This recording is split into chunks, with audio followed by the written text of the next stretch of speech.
Whenever you're ready. The meeting is called to order at 5:03 p.m. Good evening, everyone, and welcome to the June 17th, 2026 regular meeting of the Richmond Rent Board. As a courtesy to others, please silence your cell phones and any other noise-making devices. Also, I have a few reminders about public comments this evening. Interpretation services will not be provided this evening because our board member who requires interpretation is absent. So just to make that announcement. If you would like to address the board, please submit a request to speak card to the assistant clerk before the agenda item is announced.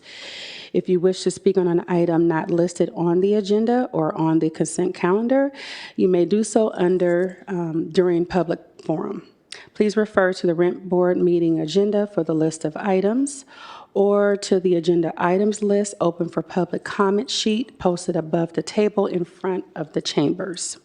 The first item on the agenda is pledge to the flag. Please join me in pledge of allegiance to the flag. I pledge allegiance to the flag of the United States of America and to the republic for which it stands, one nation, under God, indivisible, with liberty and justice for all.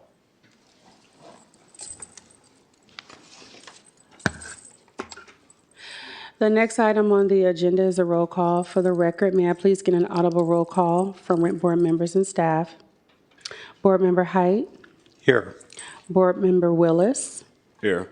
Chair Tipton, Here. Executive Director Fred Tran, Here. General Counsel Charles Oshanuga. Here. For the record, Board Member Espinosa and Vice Chair Cantor is absent. The next item on the agenda is statement of conflict of interest. Are there any?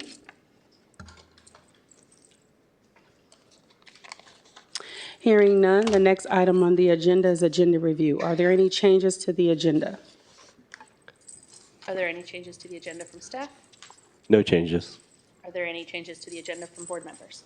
Yeah, I did. I talked to Executive Director Fred Tran yesterday, and I did want to pull item F11 for a quick discussion. Okay, you want to pull it for discussion after item G1 or before? How long do we think G1's? It's not going to be too long. Okay, then just then after item G1, After item G1? Okay, if that's okay. that's fine. Is there a motion? Oh, I mean, I don't. That's the motion. We got to have a vote for that. Oh, okay, yeah, new process for me. I moved to place item F11 from consent calendar and after item G1. I second. Let's take a vote. Okay, take a vote. Board Member Height, Yes. Board Member Willis, Yes. and Chair Tipton. Yes. Motion passes with Board Member Espinoza and Vice Chair Cantor absent. So for the public, just to let you know, item F11 has been moved to be for further discussion after item G1 under regulations. The next item on the agenda is public forum. Tonight, we have one speaker under public forum. The speaker shall be allowed up to 4 minutes to address the board. When you're called to address the board, please state your name and city of residence is optional. Please terminate your address to the board when your time expires. We ask that you keep your comments respectful and appropriate. The speaker is Mr. Cordell Hindler. Thank you, Cynthia. So, good evening, Chair Tipton, board members, Cordell Hendler, and I'm a Richmond resident. So, I have 4 things to say. So, if you look at the minutes from the April 15th meeting, if you recall when we had a discussion regarding the staffing level, one of the things that what I forgot to mention was the reason that we have a deputy director is because that person will be the acting person until the executive director returns. So I am requesting that it will be agendized for next month. So that's one. But I say the best news for last. So coming up on July 9th, you are all invited to the Contra Costa Mayor's Conference, and this time it's going to be in San Pablo. So the agenda should be out by next week, but you have to RSVP ahead so city staff can track how many people are in attendance, and it's $80. if you think the food is good back there, what do you see San Pablo has up their sleeve for refreshments? So maybe Lestrada, who knows? But the other concern that I had raised is, if you recall, at the April 30th meeting, 15 days after that, I had raised the issue regarding the staffing levels because I looked at the rent program org chart and it's like, okay, it would be great if we had a deputy director because it would help, like, carry the work off the executive director. So it kind of occurred to me, and it's like, it would be great for a deputy director to step in while the director is on vacation, or vice versa. That's three, and I guess that's pretty much it.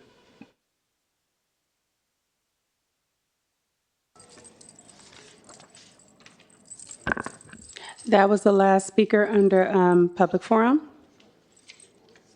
The next item on the agenda is to approve the consent calendar.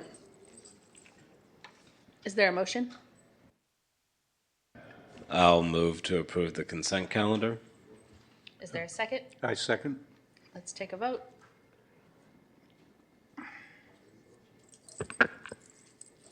And we're approving the consent calendar without F11, correct? Yeah.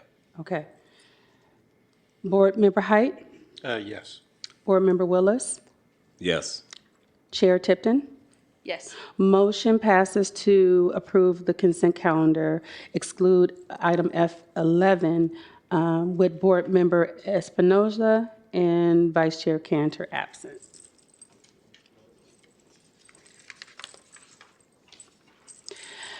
We're now moving to item G1 under regulations. Item G1 is to adopt Regulation 615, establishing the 2026 annual general adjustment in the amount of 1.5% for tenancies commencing prior to September 1st, 2025. There are no speakers on this item. Thank you. We will now hear the staff report. All right, good afternoon or good evening, Chair Timpton and members of the Rent Board. Charles Oshnuga, General Counsel. There's no presentation on this item. This item is ministerial. It was my fault. It should have appeared on the consent calendar, but it's not. But just so you all know that and I'm sure you do know, but that the rent ordinance requires us, the Rent Board, to announce the annual general adjustment prior to June 30th of every year. This year, the annual general adjustment will be 1.5%. Pursuant to Measure P, we are to take the CPI for the prior year and take 60% of the CPI. If the result is lower than 3%, then you take that number, and if it's higher than 3%, then you take the 3%. This year, the result was lower than 3%. It was 1.5%. So the CPI in February, from February to February, was 2.5%. 60% of that is 1.5%. So we are asking you all to adopt Regulation 615 that simply announces the landlord's ability to take that 1.5%. Thank you.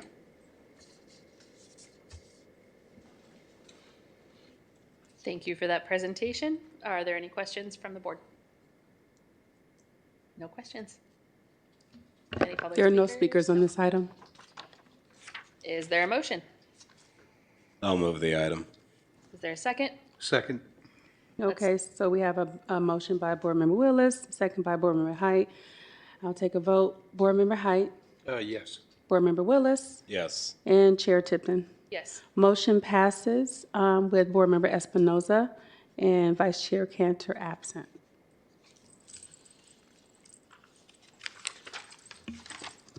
Okay. So we're moving to item F11 under consent calendar.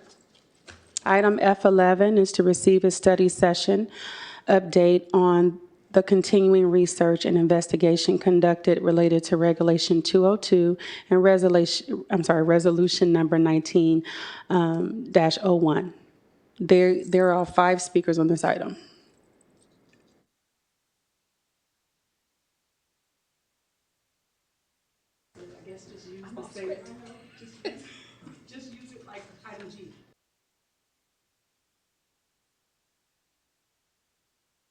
Thank you. Is there a staff report?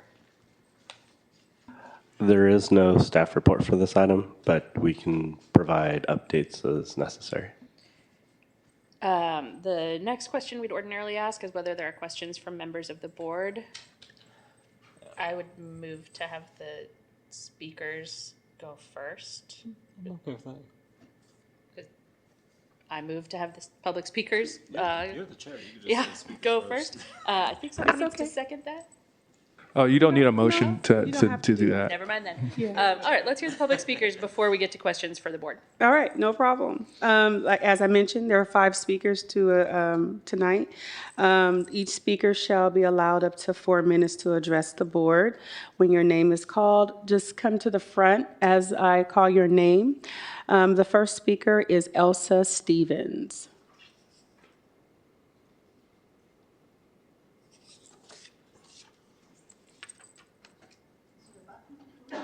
Oh, it should be on the actual dashboard. She'll show you real quick. I'm sorry. Thought it was, yes. Because it's under a certain amount, it's 5 people.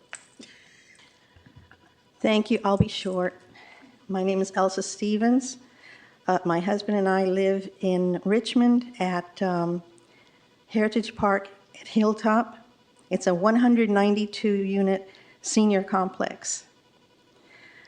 In 2019, this board was largely responsible for keeping a roof over our heads. We were surprised with a 12% rent hike. And at that time, Social Security was not going up. Nicholas Traylor managed to negotiate with them. He got other LIHTC properties to put pressure on our landlord.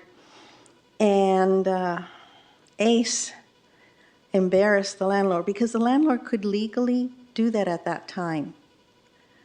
So what ACE did was they got Channel 5 to come to our community room, and they interviewed people that were in wheelchairs, had canes, walkers, whatever.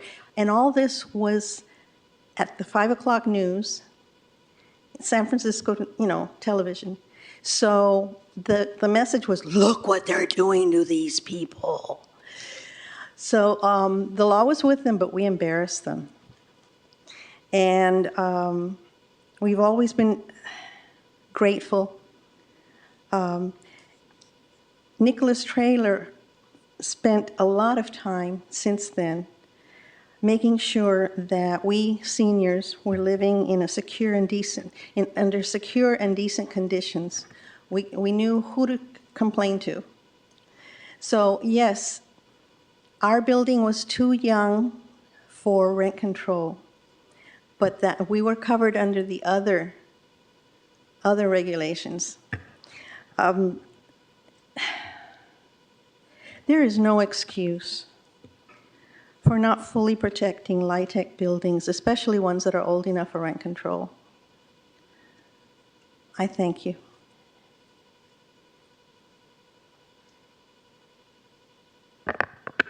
The next speaker is Ashley Quezada. Sorry if I said your name wrong. You have 4 minutes to address the board.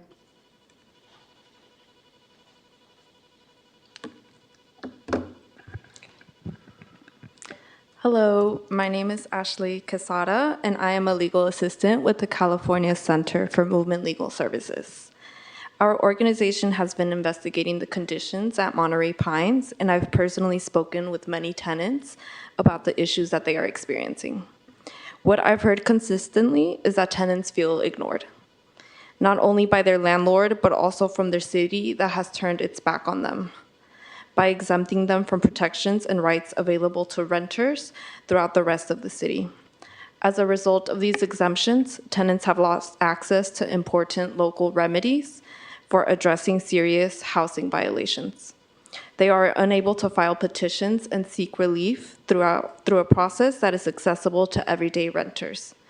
That is not how the system should work. This situation is unfair, unjust, and unreasonable. It makes no sense that these tenants have been excluded from protections that are so fundamental to housing stability. These exemptions should be repealed. The tenants deserve their protections back. They deserve meaningful recourse when violations occur. They deserve to have their voices heard and their rights restored. I urge you not to continue delaying a decision to repeal these exemptions. The tenants have already waited too long. Please act now. Thank you.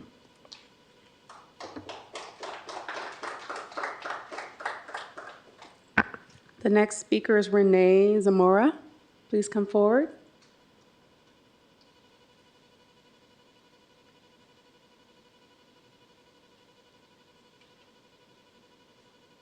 Need translation. Necesito intérprete. We don't have an interpreter. I can try. Okay. So your time is doubled. You have 8 minutes. No soy perfecta, pero voy a Pues tratar. vamos a intentarlo. Lo bueno es que nos entiendan y nos escuchen. The important thing is that you hear us and you understand. Yes. Sí, buenas tardes. Mi nombre es René Zamora. Soy residente de Monterrey Pine. My name is René Zamora. René Zamora, and I'm a resident of Monterey Pines. Pues la situación que estamos viviendo es que no se nos está escuchando las cosas que están en los apartamentos inhabitables. Our problem is that we're not listened to with problems from the livability issues in the apartments. Por ejemplo, el miércoles fue inspección que el apartamento estaba supuesta bueno, en buenas condiciones. ¿Cuándo fue? El miércoles. Lunes, martes, miércoles. Wednesday, there was an inspection that passed, that everything was fine. Y el calentón pues no apagó en toda la noche. Tuve que hablar toda la noche y el jueves fueron a apagarlo. El calentón? El calentón. Okay. The heater didn't work. I called all night. Llamó toda la noche y que No vinieron hasta el próximo jueves. and they didn't come for 24 hours. El mismo jueves, en las 9 de la noche, el edificio se andaba encendiendo. Tuvieron que ir a los bomberos, Cruz Roja y todo a apagar los That fuegos. Thursday at 9 o'clock, there was a fire in the building. The firemen had to come and everything. Restablecieron el power hasta el sábado en la tarde. We didn't get power back till Saturday. Y nadie en la oficina supo nada y nadie supo cómo ayudarnos, qué hacer, no hicieron nada para nosotros. The people in the office didn't help us, didn't know what to do. We got no help. Al parecer lo que está pasando es que de mi propio dinero están pagando las multas de las cosas irreparables que hay en mi apartamento. It looks like what I pay for is just for them to be able to pay fines for everything that's wrong. ¿Las multas son a usted o para? Para ellos, de Monterrey, por no tener bien las cosas. Yeah. His rent goes for the landlord to pay fines. Porque no han arreglado nada. Because they haven't fixed anything. Y yo sigo pagando mi renta. And I keep paying my rent. Y ellos siguen pagando las multas que la ciudad a lo mejor les pone. And they keep paying the fines that the city imposes. Yo sé que se escucha un poco raro, pero es lo que es. It seems strange, but that's what it is. Porque nadie nos escucha a nosotros. Because nobody listens to us. Y pues quisiera que hoy se tomara acción. Hopefully today action will be taken. Y por favor le pongan importancia, que esto es bastante serio como para tomarnos tanto tiempo en eso. Please give it the importance that it's due. Le pongan la importancia. Para que le pongan importancia porque es bastante serio. Because this is a serious situation. Y pues muchas gracias. Thank you very much.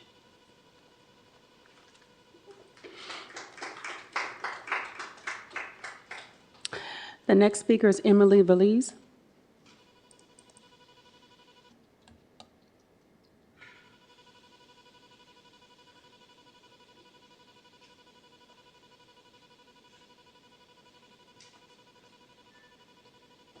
You have 4 minutes to address the board.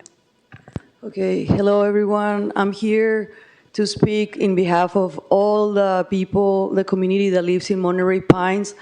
I'm a preschool teacher. I've been in this field for almost 20 years, and I'm a very hardworking person. And just like my neighbors have said, I always feel they're like under threat. I feel nervous.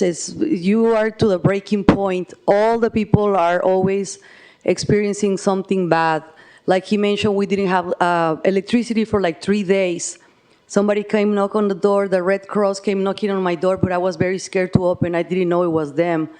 In the morning when I took my dog for a walk, I saw a sign from them saying, if you need help, call this number and press this number.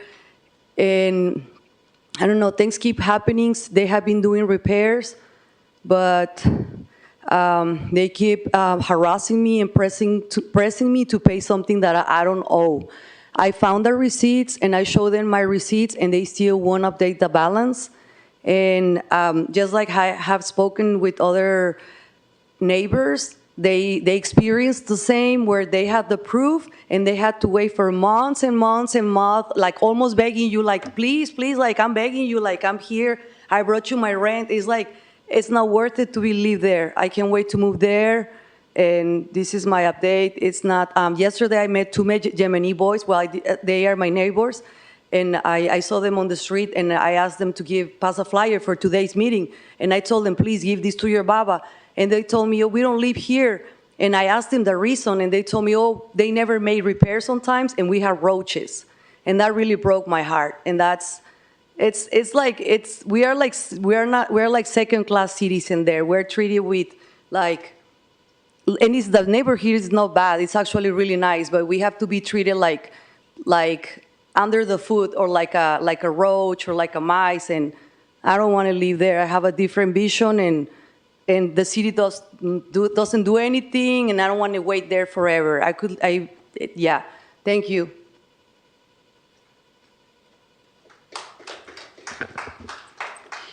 The next speaker is Adam Morton.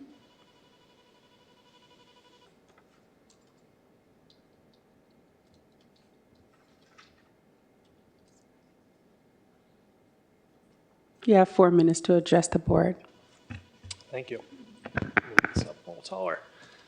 Chair Tipton, members of the board, thank you so much for having us here today. My name is Adam Morton, as you know, staff attorney with the California Center for Movement Legal Services.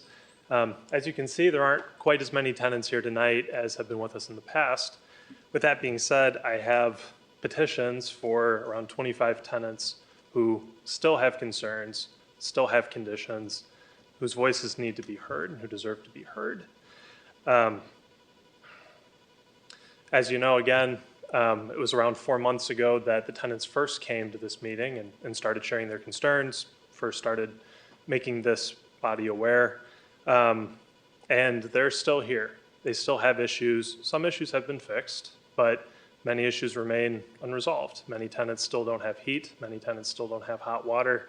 And frankly, I think this whole episode has been a really good example of why Regulation 204 is not a good enough remedy for them, right? I mean, you think 204 has existed for 7 years now, and yet these problems have also existed, many of them for 7 years or even longer. And what has 204 actually been used for to solve them?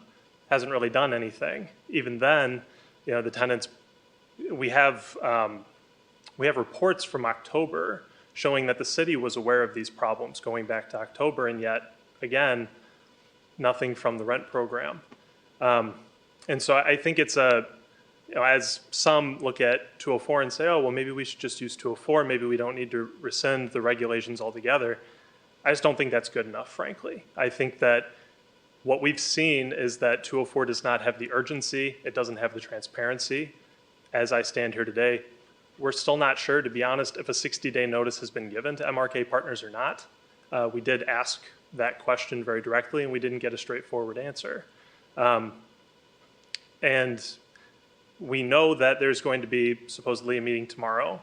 We don't know if that meeting is about whether it's taking MRK's exemption away or what exactly that is. And it's concerning that this was scheduled the day after a rent board hearing, because what, we're going to push this back another month? So we would ask, to the extent that tomorrow they find that Monterey Pines is still not in compliance, and we believe it will show that a special meeting is scheduled to take away Monterey Pines' exemption. Yeah, and I yield back the rest of my time. Thank you.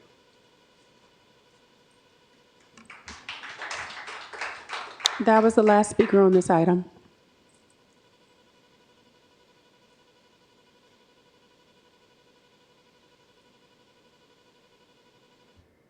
Thank you, members of the public. Are there questions from members of the board? So I did want to ask and get an update, and I know this was something that was talked about when we were first made aware of the issues at Monterey Pines a few months ago. Even a couple, our dedicated member of the public pointed out that we really haven't had an update openly about what the status is or anything going on with Monterey Pines since we said we'd get regular updates. So I did want to ask if there are any updates that we can share about what's going on with Monterey Pines since we've had all these issues addressed and what we can report on.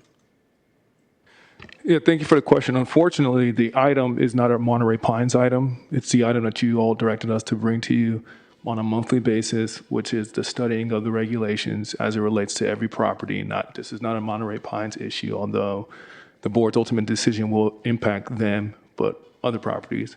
So per the Brown Act, we can't get into the Monterey Pines discussion, but the agenda item says that staff has sent out the compliance letter, so you know that's been sent out, and that they're still doing their investigation, and that they're waiting for, I think, the city's report before the conclusion. Okay, no, that clears up some of the general confusion I had whenever I was looking at this item. I thought this was an opportunity to talk about that because I was confused because I thought we said do two things. But I did want to take the opportunity, can receive this report. I'm glad that there's work still being done, but I do still, especially after the multiple communications that I get about what's happening at Monterey Pines, I do still have deep concerns, so I did want to make a motion that our next regularly scheduled rent board meeting that we do have a evaluation of compliance with Monterey Pines and evaluate their exemption status. And to clarify, so I think we have two issues that we sometimes conflate. So one is the general discussion of rescinding the exemption, and there's a study going into sort of the big picture question of the exemption, which unfortunately does not immediately impact Monterey Pines. And then there's the question of Monterey Pines and the investigation into their compliance. Yes. Because if that property is not in compliance, I'm telling you things that you know and inviting everyone to correct me if I'm misstating.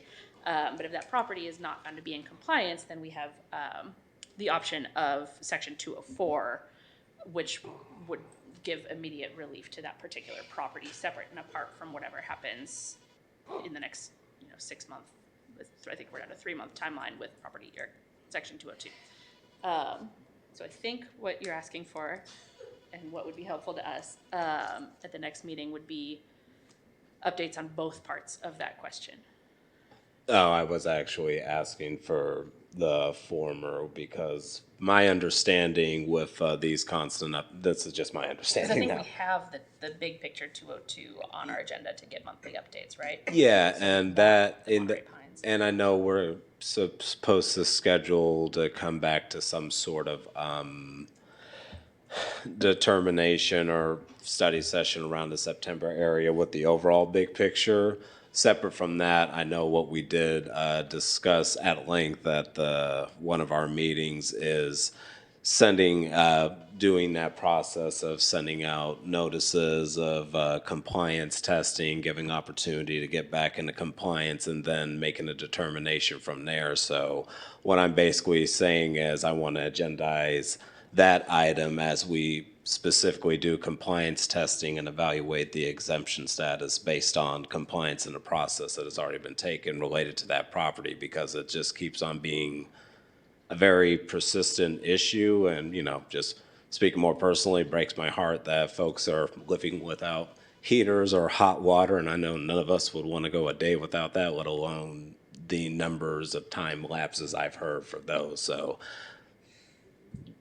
I digress. My point is that I want to revisit that specific process that we talked about at our next regularly scheduled rent board meeting to evaluate what the process has been taken to get Monterey Pines into compliance, do that compliance testing, and at the same time have a opportunity to evaluate their exemption status based on that conversation that we have from now until we get to our next regularly scheduled rent board meeting. So I just wanted to schedule something more specific to that process that was being taken. So, yeah, that's my motion, is to, at our next meeting, agendize a update and potential, get an update and evaluate the process and compliance of Monterey Pines as it relates to the issues that have been investigated so far. I second that.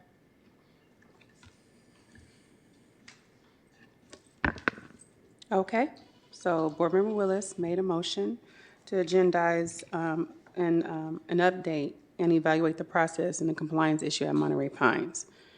Do I have a second? It was Chair Tipton, and I could take a vote. Board Member Height, Yes.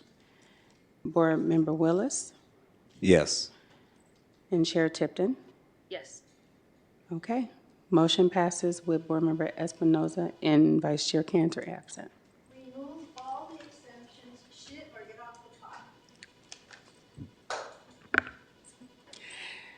There's no reports of officers this evening, so.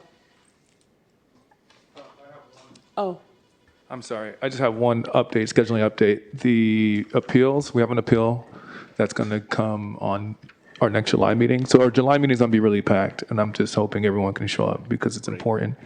It's the meeting where I do the yearly training. So we're going to have a lot of training on that meeting as well as the appeal. So it's going to be a long meeting. can you specify which meeting, because we have a special meeting? Yeah, I know, we can talk about it off Okay. the record, yeah. That's all. So we will have this issue that we just discussed, which could potentially be time consuming, and the appeal, and is that a training? And the training, yes. Yeah, it's just going to be a long meeting. We can get it all done within the, Are those are all for the regularly scheduled meeting, and then we have a special meeting scheduled as well? that meeting's not going to happen. Cindy and I will talk about it later. Okay. Yeah. Yeah. Okay. I'll be here. Yes, please. I'll say for the record, I'll be here. All right, so I guess we can adjourn the meeting then. You want to adjourn the meeting then? Meeting adjourned at 5:36 PM. Thank you.